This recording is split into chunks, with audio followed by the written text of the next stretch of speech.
Student, आज हमारा topic है ज्ञान का महत्व एवं ज्ञान के स्रोत। ज्ञान ही गुण है। ज्ञान मनुष्य को अंधकार से प्रकाश की ओर ले जाता है। ज्ञान मानव जीवन का सार है, विश्व का नेत्र है। ज्ञान से बढ़कर कोई सुख नहीं। ज्ञान का प्रकाश सूर्य के समान है। ज्ञानी मनुष्य ही अपना और दूसरों का कल्याण करने में सक्षम होता है। ज्ञान विश्व के रहस्यों को खोजता है। ज्ञान से ही चरित्र निर्माण व बोध होता है। ज्ञान सत्य तक पहुँचने का साधन है। धर्म की भांति ज्ञान को भी जानने के लिए अनुभव करने चाहिए। ज्ञान प्रेम तथा मानव स्वतंत्रता के सिद्धांतों का भी आधार है। एक बार प्राप्त किया गया ज्ञान सतत प्रयोग किया जाने वाला बन जाता है। तत्व मूल्य ज्ञान के आधार के रूप में कार्य करते हैं। ज्ञान क्रमबद्ध रूप से चलता है, आकस्मिक नहीं आ जाता। ज्ञान चेतना है, जिससे मनुष्य का मनोबल व आत्मविश्वास बढ़ता है।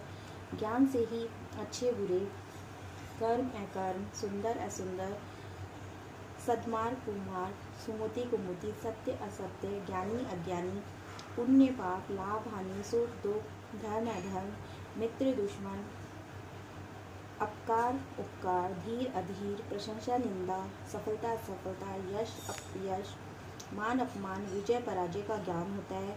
ज्ञान भौतिक जगत और आध्यात्मिक जगत को समझने में मदद करता है। ज्ञान समाज सुधारने में, जैसे रूढ़िवादिता, अंधविश्वास को दूर करने में सहायता करता है। ज्ञान से ही मानसिक, बौद्धिक, स्मृति, निरीक्षण, कल्पना व तर्क आदि की शक्तियों का विकास होता है। ज्ञान शिक्षा प्राप्ति हेतु साधन का काम करता है।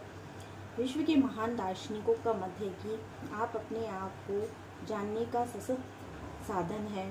ज्ञान सद्गुण व अज्ञान पाप है। ज्ञान प्राप्त करने के स्रोत।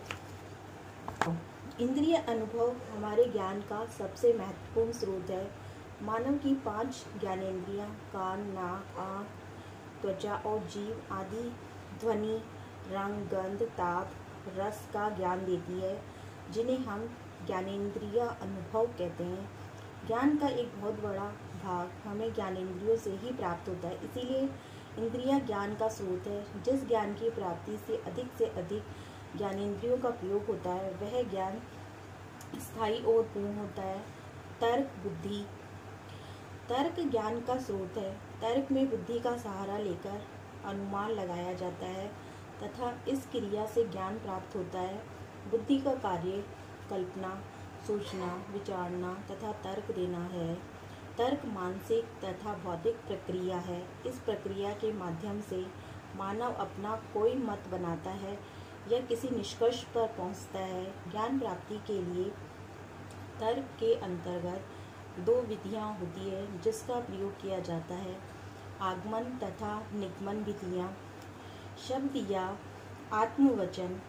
आत्मवचन ज्ञान का स्रोत न तो बुद्धि है, न ही इंद्रिय अनुभव। प्राय देखा जाता है कि बहुत सा ज्ञान तो जो हमारे पास है, उसे न तो ज्ञानेंद्रियों के द्वारा प्राप्त किया जाता है और न ही इस ज्ञान को प्राप्त करने के लिए बुद्धि का प्रयोग किया जाता है।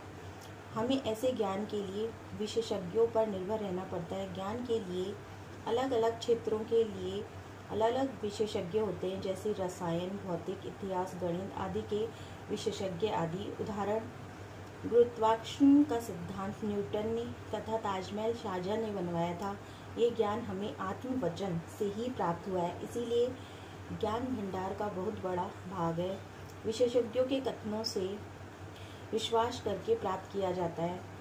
अंतर प्रज्ञा। यह ज्ञान एक तरह की अंतःकरण की आवाज़ है, केवल इसका स्वरूप स्पष्ट नहीं है। यह ज्ञान भी न तो इंद्रिय अनुभव तथा न ही तर्क बुद्धि द्वारा होता है।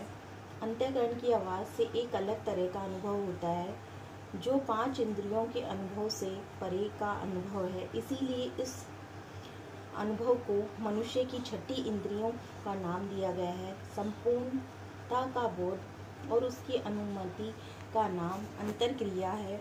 इसको भाषा के माध्यम से अभिव्यक्त करने में कठिनाई आती है।